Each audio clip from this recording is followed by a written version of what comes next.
میری شادی ایک امیر گھرانے میں ہوئی تھی۔ شادی کے دوسرے دن میرے سسر نے مجھے اور میرے شوہر کو ہنی مون کے لیے دبئی بھیج دیا تھا، جبکہ میرے شوہر ابھی ہنی مون کے لیے نہیں جانا چاہتے تھے۔ مگر میرے سسر نے ہم دونوں کو زبردستی ہنی مون کے لیے بھیج دیا تھا۔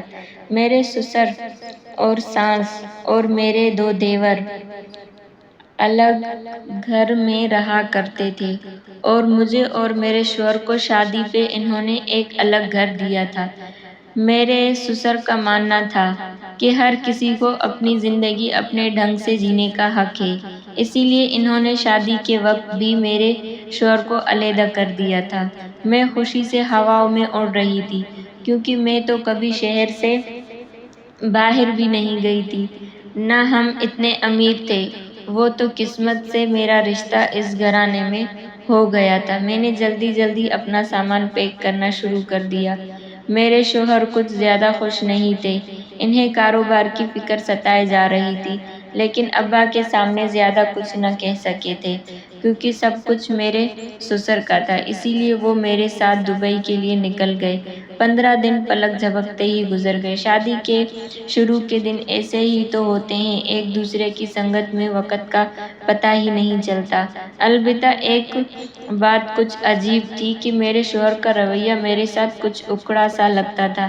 میں نے جب وجہ پوچھی تو وہ یہی کہتے کہ کاروبار کا بہت نقصان ہو رہا ہے، اور یہ بات مجھے سمجھ نہیں آتی تھی، کیونکہ وہاں میرے سسر سب کچھ دیکھنے کے لیے موجود تھے۔ پھر شوہر کو کس بات کی فکر تھی؟ اکثر ان کو فون آتا تو وہ کمرے سے نکل جاتے، میرے سامنے بھی بات نہ کرتے۔ بس اسی طرح 15 دن گزرے اور ہم نے واپسی کا سفر شروع کیا۔ میرا دل تو نہیں چاہ رہا تھا کہ اتنی جلدی یہ خوبصورت دن ختم ہو جائے، لیکن واپسی کی ٹکٹ بھی پہلے سے ہی بک ہو چکی تھی۔ ہم ہوائی جہاز میں بیٹھے تو میرے شوہر نے تھکن سے آنکھیں بند کر لی، نہ جانے وہ کن خیالوں میں گم رہتے تھے۔ مجھے تو لگتا تھا کہ ان کا دل اور دھیان دفتر میں ہی رہتا ہے۔ اب بھی ان کے چہرے پر بہت عجیب سے تاثرات تھے۔ میں خاموشی سے کچھ دیر بیٹھی تھی کہ مجھے ایسا محسوس ہوا جیسے کسی کی نظر میرے وجود پر جمی ہوئی ہے۔ میں نے دلہن تھی، ہاتھوں میں چوڑیاں، چہرے پر سرخی، زیورات بھی پہن رکھے تھے۔ میں نے جلدی سے اپنا دوپٹہ ٹھیک کیا اور پھر یہاں وہاں دیکھا تو میری نظر دور بیٹھے ایک آدمی پر پڑ گئی، جس کی نظریں مجھ پر جمی ہوئی تھیں۔ وہ مجھے دیکھے جا رہا تھا۔ مجھے بڑی گھبراہٹ ہوئی۔ میں نے اپنے شوہر کی جانب دیکھا، جو اب بھی آنکھیں بند کیے بیٹھے تھے۔ پہلے میں نے سوچا کہ اپنے شوہر کو اٹھا کر اس آدمی کے بارے میں بتاؤں، لیکن پھر مجھے لگا میرے شوہر کیا سوچیں گے۔ ابھی ہماری شادی کو زیادہ دن نہیں ہوئے تھے، اسی لیے مجھے اپنے شوہر کے بارے میں زیادہ علم بھی نہیں تھا۔ مجھے ڈر تھا کہیں وہ اس سے جھگڑا کرنے نہ چلے جائے۔ میں نے خود ہی یہ سوچ کے نظریں پھیر لی۔ میں نے اپنا دھیان اس کی طرف سے ہٹایا اور پھر خود اپنی آنکھیں بند کر لی۔ خدا خدا کر کے ہوائی جہاز لینڈ ہوا اور میں اپنے شوہر کا ہاتھ پکڑ کر ایئرپورٹ سے نکل آئی۔ گھر پہنچ کر میں نے سکون کا سانس لیا۔ میں ایک شریف گھرانے سے تعلق رکھتی تھی اور کسی غیر مرد کا مجھ پر یوں نظر جمائے رکھنا مجھے بہت ناگوارا گزرا تھا۔ اگلی صبح میری اماں کا فون آیا۔ وہ کہنے لگی کہ واپس آ گئی ہو تو ماں سے بھی ملنے آ جاؤ، تم تو سسرال جا کر ہمیں بھول گئی ہو۔ میں جو اپنا سامان کھولنے کے لیے بیٹھی تھی تو اماں کی ناراضگی کا سن کر میں نے اسے ایسے ہی چھوڑ دیا اور اپنے شوہر سے کہا کہ مجھے میری اماں کی طرف چھوڑ آئے۔ وہ اپنے لیپ ٹاپ پر کچھ کام کر رہے تھے۔ میری بات سنتے ہی فوراً سے اٹھ کھڑے ہوئے اور کہا چلو میں تمہیں چھوڑ آؤں۔ میں حیران تھی کہ وہ یکدم سے میری بات مان گئے ہیں۔ خیر یہ بات تو میرے لیے خوشی کی تھی۔ میں جھٹ پٹ تیار ہوئی اور ان کے ساتھ چل پڑی، لیکن جیسے ہی گاڑی گھر سے باہر نکلی تو میری آنکھیں حیرت سے پھٹی کی پھٹی رہ گئی۔ میں نے ایک نظر اپنے شوہر پر ڈالی، ان کی نظر سڑک پر تھی۔ میں نے کھڑکی سے دور نظر اس آدمی پر ڈالی جو میرا پیچھا کرتے ہوئے یہاں تک پہنچ گیا تھا۔ وہ میری طرف دیکھ رہا تھا۔ میری جان نکلنے لگی۔ میں نے سوچا کہ اپنے شوہر کو بتاؤں یا پھر نہ بتاؤں۔ ایسی کوئی بات بتا کر میں انہیں پریشان نہیں کرنا چاہتی تھی، اس لیے خاموش ہو گئی۔ میرے شوہر نے مجھے اماں کے گھر چھوڑ دیا اور رات کو لینے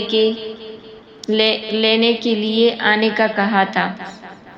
میرے پاس سارا دن تھا، اماں کے گلے لگ گئی، ان کے ساتھ بہت اچھا وقت گزارا۔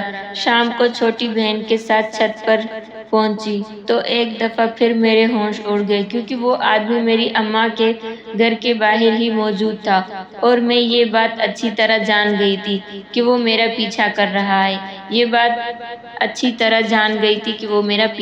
رہا ہے۔ میرے ہاتھ پاؤں کانپنے لگے۔ پتہ نہیں وہ کیا چاہتا تھا، کیوں میرے پیچھے پڑا ہوا تھا۔ میں تو اسے جانتی تک نہیں تھی، پہلی دفعہ میں نے اسے فلیٹ میں ہی دیکھا تھا۔ میں نے اپنی چھوٹی بہن کی طرف دیکھا اور اس کا ہاتھ پکڑ کر نیچے چلی گئی۔ میرا سارا دھیان اس آدمی کی طرف اٹک گیا تھا۔ میں نے اپنی ماں سے بھی ڈھنگ سے کوئی بات نہ کی۔ اماں کہنے لگی، امیروں کے گھروں میں بیاہ کر کے گئی ہو تو تم ہمیں منہ تک نہیں لگا رہی۔ پھر ابا کہنے لگے، بچی تھک گئی ہوگی، اتنے لمبے سفر سے آئی ہے۔ سارا دن ایسے ہی گزر گیا تھا۔ رات کو میرا شوہر مجھے لینے آیا تو میں اپنے گھر واپس لوٹ آئی۔ گھر میں داخل ہوتے وقت میں نے پلٹ کر دیکھا تو وہ آدمی تب بھی میرے پیچھے ہی تھا۔ سمجھ نہیں آ رہا تھا کہ کیا کروں، یہ بات کس کو بتاؤں۔ شوہر کو بتانے کی ہمت نہیں تھی۔ میں نے سوچا کہ کچھ دن ایسے ہی گزار کر کے دیکھتی ہوں، کیا پتہ یہ خود ہی چلا جائے، لیکن ایسا کچھ بھی نہیں ہوا۔ اگلے ہی دن میری ساس کا فون آیا، وہ مجھے اپنے پاس بلانے لگی۔ میں ڈرائیور کے ساتھ گھر سے نکلی تو وہ آدمی تب بھی میرے پیچھے ہی تھا۔ ساس کے گھر جا کر بھی مجھے سکون نہیں آیا۔ میرے سسر نے میری بے چینی محسوس کی تو پوچھنے لگے، کوئی بات ہے کیا؟ لیکن میں نے انکار میں سر ہلا دیا۔ پھر یہاں وہاں کی باتیں ہونے لگی۔ سسر پوچھنے لگے، دبئی سے کیا سامان لائی تھی؟ تم نے سامان کھول دیا ہے؟ میں نے بتایا کہ میں سامان کھول نہیں سکی، اپنی ماں کی طرف سے چلی گئی تھی اور آج یہاں آ گئی ہوں۔ انہوں نے سر ہلایا اور کہنے لگے، کوئی بھی پریشانی ہو تو تم مجھے کہہ سکتی ہو۔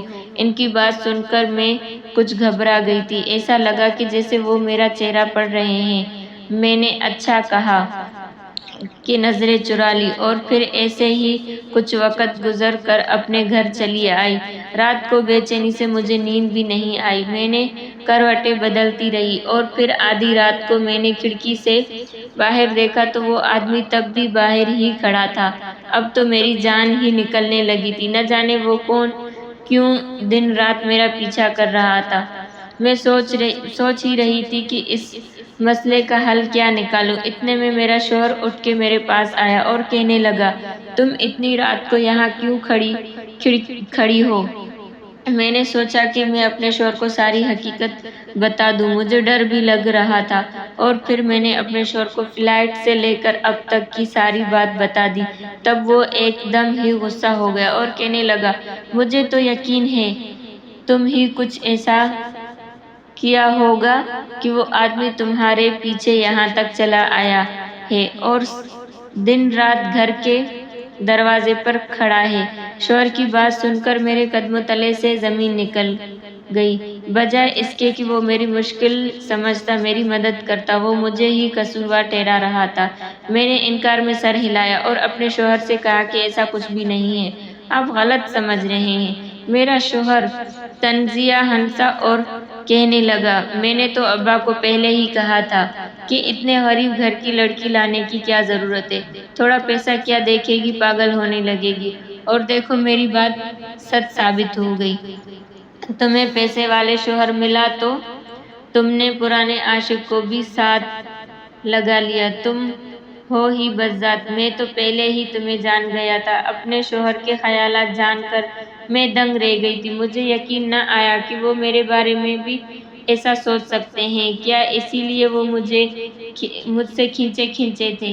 کیا یہ شادی ان کی مرضی کے خلاف ہوئی تھی؟ میرا شوہر مجھے باتیں سنا کر واپس جا کر سو گیا تھا اور میں سر پکڑ کر بیٹھ گئی تھی۔ میری آنکھوں سے آنسو بہنے لگے تھے۔ یہ کیا مصیبت آ گئی؟ میں نے سوچا بھی نہیں تھا کہ شادی کے کچھ ہی دنوں بعد مجھے اپنے شوہر کا ایسا روپ دیکھنے کو ملے گا۔ جب کچھ سمجھ نہ آیا تو میں نے جائے نماز بچھا کر بیٹھ گئی اور خدا سے دعا مانگنے لگی۔ اللہ تعالیٰ سب کچھ ٹھیک کر دے۔ یہاں تو بات میرا گھر اجاڑنے پر آ گئی تھی۔ میں نے سوچا بھی نہیں تھا کہ ایسا کچھ ہو جائے گا۔ وہ آدمی کون تھا؟ کیوں میرے پیچھے پڑا تھا؟ میں نہیں جانتی تھی، لیکن اس کی وجہ سے میری زندگی ضرور اجڑ سکتی تھی۔ میرے والدین کوئی صدمہ برداشت نہیں کر سکتے تھے۔ بڑی مشکل سے میری اتنی اچھی جگہ رشتہ ہوا تھا۔ مجھے کیا معلوم تھا کہ رشتہ میرے ساس سسر کی مرضی سے ہوا ہے اور میرے شوہر حسن کی مرضی اس میں شامل نہیں ہے۔ کم از کم حسن کے رویے سے تو ایسے ہی لگ رہا تھا جیسے وہ شادی سے خوش نہیں تھے۔ صبح وہ دفتر کے لیے نکل گئے۔ میں سارا دن بن پانی کی مچھلی کی طرح تڑپتی رہی۔ شام کو وہ واپس آئے تو تب بھی کوئی بات نہ کی، خود ہی میرا سامان کھول کر نہ جانے کیا کچھ تلاش کرنے لگا۔ میں جاننا چاہا تو مجھے باہر دھکیل دیا اور کہنے لگے، دور ہٹ جاؤ۔ میرا سامان انہوں نے بکھیر کر رکھ دیا۔ ویسے بھی یہ مختصر سا ہی تو سامان تھا، اسی لیے مجھے اس میں کسی بھی چیز کی ضرورت نہیں پڑی تھی۔ میں نے بس اماں کے گھر جاتے ہوئے اپنی بہن کا تحفہ نکالا تھا جو میں دبئی سے اس کے لیے لائی تھی۔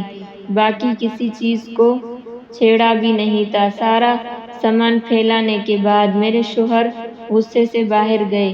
ایسا لگ رہا تھا کہ جیسے انہیں میرے کردار پر شک ہو گیا ہے۔ وہ کوئی ایسی چیز تلاش کرنا چاہتے تھے جس کے ذریعے وہ مجھے اپنی زندگی سے ہمیشہ کے لیے نکال سکیں، لیکن میرے پاس ایسی کوئی بھی چیز نہیں تھی۔ میرا کسی سے بھی کوئی تعلق نہیں تھا۔ پھر کافی دیر بعد میرے شوہر واپس آئے۔ ان کا مزاج تب بھی ٹھیک نہیں تھا۔ میں اپنے کمرے کی کھڑکی سے انہیں دیکھ رہی تھی۔ میں نے انہیں گاڑی سے اتر کر گھر میں داخل ہوتے ہوئے دیکھا۔ جس انداز میں حسن گاڑی کا دروازہ بند کیا تھا، ایسا لگ رہا تھا جیسے وہ ہر چیز کو تہس نہس کر دیں گے۔ شاید میں نے انجانے میں کچھ ایسا کر دیا تھا جس کا انجام بہت برا ہونے والا تھا۔ کچھ دیر میں نے کمرے میں انتظار کیا، لیکن میرے شوہر اوپر نہ آئے۔ وہ نیچے لاؤنج میں ہی بیٹھ گئے تھے۔ میں پریشانی کے عالم میں کھڑکی پر پہنچی تو میری جان نکل گئی، کیونکہ وہی شخص گھر میں داخل ہو رہا تھا۔ اسے دیکھ کر میرے رونگٹے کھڑے ہو گئے تھے۔ اس کا ہمارے گھر میں آنے کے پیچھے کیا مقصد ہو سکتا ہے؟ یقیناً وہ یہاں کوئی نئی مصیبت کھڑی کرنے کے لیے آیا تھا۔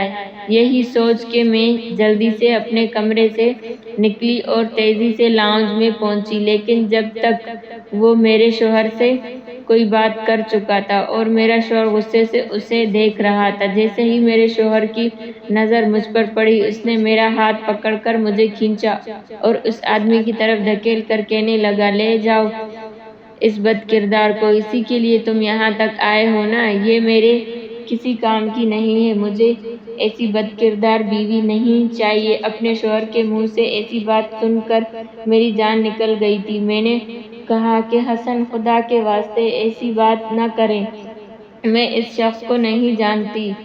میری آنکھوں سے آنسو بہہ رہے تھے، لیکن حسن کو مجھ پر رحم نہ آیا تھا۔ وہ کہنے لگے، تمہارا اس کے ساتھ کوئی تعلق تو ضرور ہے، جبھی تو یہ تمہارے نام لے کر یہاں تک آ گیا ہے، ورنہ کسی غیر میں اتنی ہمت نہ ہوتی کہ وہ کسی لڑکی کے لیے اس کے شوہر کے سامنے آواز اٹھائے۔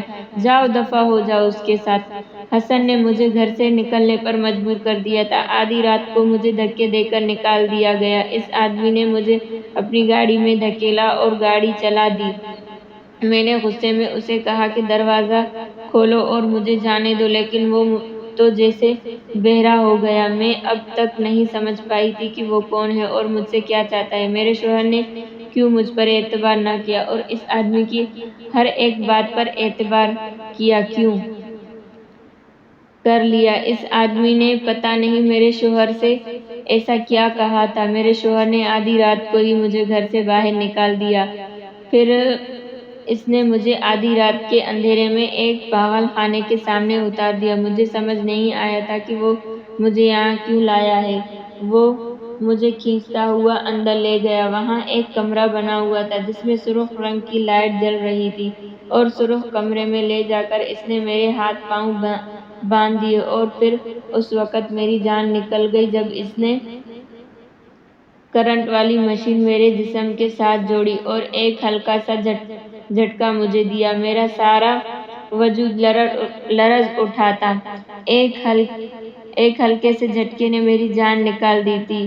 اب وہ کہنے لگا، اگر تم نے میری ہر بات کا جواب نہ دیا تو میں تمہارے ساتھ اس سے بھی زیادہ برا کروں گا۔ اور پھر اس نے مجھے ایک سوال پوچھا جسے سن کر میں دنگ رہ گئی۔ میں نے اس سے کہا کہ مجھے معلوم نہیں ہے تم کس بارے میں بات کر رہے ہو۔ میری بات سن کر اس کا چہرہ غصے سے سرخ ہو گیا اور کہنے لگا، تم بہت ہی ڈھیٹ ہو، لیکن یاد رکھنا ہم تم سے سچ اگلوا کر رہیں گے۔ میں نے پریشانی سے اس سے کہا کہ میں نہیں جانتی تم کس بارے میں بات کر رہے ہو۔ وہ کہنے لگا، دبئی ایئرپورٹ پر تمہارے بیگ میں غلطی سے میرا ایک سامان آ گیا تھا، مجھے وہی چاہیے۔ میں نے اسے بتایا کہ میں نے اپنا سامان کھولا ہی نہیں تھا بلکہ میرا سامان تو میرے شوہر نے غصے میں بکھیر دیا تھا، اسی لیے مجھے نہیں معلوم کہ اس میں کیا کچھ سامان تھا یا نہیں۔ یہ سن کر وہ غصے سے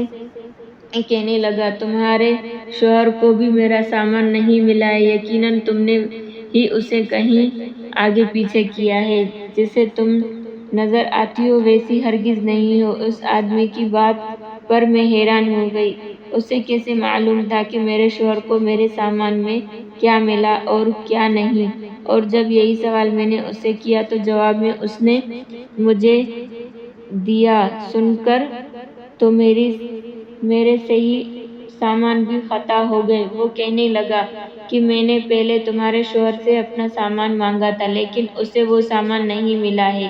اس کی ہر بات میری سمجھ سے باہر تھی۔ پہلے اس آدمی کا میرا پیچھا کرنا، مجھ پر نظر رکھنا اور اب یہ کہنا کہ میرے شوہر سے اس کی بات ہو چکی ہے۔ میں نے کہا، تم مجھے ٹھیک طرح سے بتاؤ، تم کون ہو اور کیا چاہتے ہو؟ کس سامان کی بات کر رہے ہو اور میرے سامان میں تمہاری کوئی چیز کیسے آئی؟ پھر اس نے مجھے بتایا کہ وہ کون ہے۔ وہ اپنے سامان کی بات کر رہا ہے۔ سچ اتنا بھیانک تھا جسے سن کر یقین کرنا بھی مشکل تھا۔ کتنے ہی لمحے میں سکتے کے عالم میں اسے دیکھتی رہ گئی۔ اس آدمی نے بتایا کہ وہ میرے شوہر کا کزن ہے اور وہ اور میرا شوہر مل کر دبئی سے یہاں ہیروں کی اسمگلنگ کرتے ہیں۔ جب میرا شوہر مجھے ہنی مون کے لیے لے کر گیا تو وہیں اس نے کچھ قیمتی ہیرے بھی اسمگلنگ کی خاطر لیے تھے اور اسے میرے سامان میں چھپا دیا تھا تاکہ اگر پکڑی جاؤں بھی تو میں پکڑی جاؤں۔ اب وہ دونوں وہی ہیروں کو تلاش کر رہے تھے۔ وہ کروڑوں کی مالیت کے ہیرے ہیں اور ان کا ملنا بہت ضروری ہے۔ میرا شوہر کھل کر سامنے نہیں آنا چاہتا تھا کیونکہ وہ ہمیشہ اسی طرح شادی کر کے بیوی کو باہر لے جایا کرتا، اسی لیے وہ اپنے آپ کو ظاہر نہیں کر سکتا تھا۔ میں اپنے شوہر کی پہلی بیوی نہیں تھی بلکہ وہ 3 شادیاں پہلے بھی کر چکا تھا اور ایک دفعہ اسمگلنگ کروانے کے بعد وہ انہیں طلاق بھی دے چکا تھا، اسی لیے اب بھی اس نے اپنے کزن کا سہارا لیا۔ میرے سسر نے جان بوجھ کے مجھے اپنی بہو بنایا تھا کیونکہ میں غریب گھر سے تھی۔ اگر پکڑی بھی جاتی تو کوئی مجھے بچانے نہ آتا۔ دراصل میرے سسر کا یہی کاروبار تھا۔ بیٹا اور باپ مل کر اسمگلنگ کا کام کرتے تھے اور مجھے شادی کے نام پر مہرہ بنا کر استعمال کیا جا رہا تھا۔ اب مجھے سمجھ آئی تھی کہ شادی کے اگلے ہی دن میرے سسر نے محبت سے میرے ہاتھ میں ہنی مون کے ٹکٹ کیوں پکڑوائے تھے۔ دراصل وہ تو میرے ذریعے ہیرے اسمگلنگ کرنا چاہتے تھے، لیکن حیرت کی بات یہ تھی کہ مجھے اس ہیرے کے بارے میں کچھ پتہ نہیں تھا۔ میں نے تو کسی بھی سامان کو ہاتھ تک نہیں لگایا تھا، اسی لیے وہ جہاں کہیں بھی رکھا گیا تھا وہیں سے ملنا چاہیے تھا۔ لیکن وہ آدمی کہہ رہا تھا کہ اب وہ ہیرے میرے سامان میں موجود نہیں ہیں۔ وہ کہنے لگا تھا کہ سامان میں ایک چھوٹا سا سرخ رنگ کا ڈبہ تھا جس کے اندر تمہارے شوہر نے وہ ہیرا چھپایا تھا، لیکن اب وہ ڈبہ تمہارے سامان میں نہیں ہے۔ یہ سن کر میرے ہوش اڑ گئے، کیونکہ وہ سرخ رنگ کا ڈبہ تو میں نے اپنی بہن کی خاطر خریدا تھا۔ اس کے اندر ایک گھڑی تھی۔ مجھے کیا معلوم تھا کہ میرے شوہر نے اس گھڑی کے ڈبے میں مخمل کے نیچے ہی ہیرا چھپایا ہوا ہے۔ جب حسن کو تلاش کرنے پر بھی وہ ہیرا نہ ملا تو اس نے اپنے کزن سے کہا کہ وہ مجھے یہاں لے آئے اور مجھ سے سچ اگلوائے۔ میرے گھر والے میرے بارے میں کچھ پتہ بھی کرتے تو میں ہی بد کردار ثابت ہوتی۔ اب میں سارا سچ جان گئی تھی، لیکن میں اگر یہ بات اس آدمی کو بتا دیتی تو مجھے یقین تھا کہ وہ مجھے یہیں مار کر چلا جاتا۔ میں نے لا علمی کا اظہار کیا اور یہی کہا کہ مجھے معلوم کہ وہ ہیرے کہاں ہیں، اور پھر میں نے بڑی چالاکی سے یہ کہہ کر اس آدمی کے دل میں شک ڈال دیا کہ کہیں میرے شوہر نے تمہیں دھوکہ تو نہیں دیا، کیونکہ میرا سامان میرے شوہر نے کھولا تھا۔ ہو سکتا ہے اسے ہیرا مل گیا ہو اور وہ تمہیں تمہارا حصہ نہ دینا چاہتا ہو۔ میری بات سن کر وہ آدمی واقعی شک میں پڑ گیا، کیونکہ اسے بھی یہی لگ رہا تھا کہ میں کچھ بھی نہیں جانتی، اور ایک حد تک یہ بات سچ بھی تھی۔ میں نے اس کا شک بڑھانے کے لیے یہ سب کچھ کہہ دیا کہ میرے شوہر اور سسر فون پر بات کر رہے تھے اور وہ دونوں کسی ہیرے کو فروخت کرنے کا ذکر بھی کر رہے تھے۔ یہ سن کر اس آدمی نے گھور کر مجھے دیکھا اور کہنے لگا، تم سچ کہہ رہی ہو؟ میں نے ہاں میں سر ہلایا تو وہ غصے سے لال ہو گیا۔ میں نے اس کے آگے ہاتھ جوڑ دیا اور کہا کہ مجھے جانے دو، میرا تو کوئی قصور نہیں ہے۔ اب تو تمہارا کزن بھی مجھے نہیں اپنائے گا، وہ مجھے طلاق دے دے گا۔ ہم غریب لوگ ہیں، کسی کو کچھ نہیں بتائیں گے۔ اس نے سر انکار میں ہلایا اور کہنے لگا، میں اتنا بڑا رسک نہیں لے سکتا۔ تمہارا شوہر مجھ سے دھوکہ کرے گا، اس بات کا اندازہ مجھے پہلے ہی تھا۔ میں نے اس آدمی سے کہا، اگر تم مجھے جانے دو گے تو تمہارے لیے زیادہ آسانی ہوگی، کیونکہ میرے ابا پولیس میں رپورٹ درج کروائیں گے۔ پولیس تم لوگوں کے پیچھے لگے گی اور پھر بہت سے مسائل پیدا ہوں گے۔ لیکن اگر میں واپس گئی تو میرے گھر والے بھی خاموش رہیں گے اور یہ بات باہر بھی نہیں جائے گی۔ تم اپنے طور پر ہیرے تلاش کر لینا، ویسے تو اب تک میرا شوہر وہ ہیرے فروخت کر چکا ہوگا۔ یہ کہہ کر میں خاموشی اختیار کی تو وہ سوچ میں پڑ گیا اور پھر کچھ سوچتے ہوئے اس نے مجھے آزاد کر دیا۔ اس نے مجھے دھمکی دی تھی کہ یہ بات کسی کو بھی نہیں بتاؤں گی، اور میں نے بھی وعدہ کر لیا تھا۔ میں واپسی اپنے مائکے پہنچ گئی تھی۔ میرے ماں باپ مجھے دیکھ کر حیران رہ گئے تھے۔ میں نے بہت سوچ سمجھ کر اپنے ماں باپ کو ساری بات بتا دی، لیکن یہ بات نہیں بتائی کہ وہ ہیرا میں نے غلطی سے چھوٹی بہن کو دیا ہے۔ میرے ماں باپ کہنے لگے، اتنے خراب لوگوں سے رشتہ توڑنا ہی بہتر ہے۔ میرے ابا نے خود ہی میرے شوہر سے بات کر کے میری طلاق کروا دی تھی۔ میرا شوہر یہ سن کر ہکا بکا رہ گیا تھا کہ اس کے کزن نے مجھے چھوڑ دیا ہے۔ اس بات کو 4 ہی دن گزرے تھے اور پھر مجھے پتہ چلا کہ کسی نے میرے شوہر کو گولی مار کر ہلاک کر دیا ہے اور میرے سسر کو اسی صدمے سے ہارٹ اٹیک ہو گیا ہے۔ میں جانتی تھی کہ یہ کام کس نے کیا ہوگا، لیکن میرا خاموش رہنا ہی بہتر تھا۔ اور پھر جب پولیس نے تفتیش کی اور پتہ چل گیا کہ میرے شوہر کے کزن نے ہی اسے مارا تھا، اب وہ بھی جیل کی سلاخوں کے پیچھے پہنچ گیا تھا۔ سارے مجرم خود بخود اپنے انجام کو پہنچ گئے تھے۔ میں نے سوچا بھی نہیں تھا کہ وہ لوگ اس طرح ایک دوسرے کو مار دیں گے۔ میں نے اپنی بہن سے پوچھا کہ وہ گھڑی کہاں ہے جو میں نے تمہیں تحفے میں دی تھی؟ تب وہ الماری سے ڈبہ نکال کر لے آئی، کہنے لگی باجی میری دوست کی شادی آنے والی ہے، یہ گھڑی میں وہاں پہن کر جاؤں گی۔ میں نے جلدی سے اس گھڑی کا مخمل ہٹایا تو میری آنکھیں چمک اٹھی، وہاں ہیرے چمک رہے تھے۔ میں نے چپکے سے اس ہیرے کو اپنی مٹھی میں دبا لیا۔ اس ہیرے کا اصل حقدار کون تھا میں نہیں جانتی تھی، لیکن اب یہ ہیرا میرے پاس تھا۔ فی الحال تو مجھے خاموش رہنا تھا، ان ہیروں کو بیچ کر ہماری قسمت بدل سکتی ہے، لیکن میں نے سن رکھا تھا کہ اس طرح کے ہیرے کھلے عام فروخت بھی نہیں ہوتے۔ آپ لوگ مجھے بتائیں کہ میں نے ٹھیک کیا ہے یا غلط، کیونکہ جو کچھ میرے ساتھ ہوا تھا وہ بھی تو صحیح نہیں تھا۔ پھر یہ ہیرا میں کیسے کسی کو دیتی؟ شاید میں ہی اس کی اصل حقدار تھی، کیونکہ اگر میں پکڑی جاتی تو مجھے نہ جانے کتنی بڑی سزا ملتی اور میرے اصل مجرم فرار ہو جاتے۔ کیا آپ کو لگتا ہے میرا یہ ہیرا رکھنے کا فیصلہ درست ہے یا غلط ہے؟ جواب ضرور دیجیے گا۔ مزید اسی طرح کی ویڈیوز دیکھنے کے لیے ہمارے چینل کو سبسکرائب کریں اور ساتھ دیے گئے بیل آئیکن کو دبا دیں تاکہ ہماری ہر آنے والی نئی ویڈیو آپ تک پہنچ سکے۔ شکریہ۔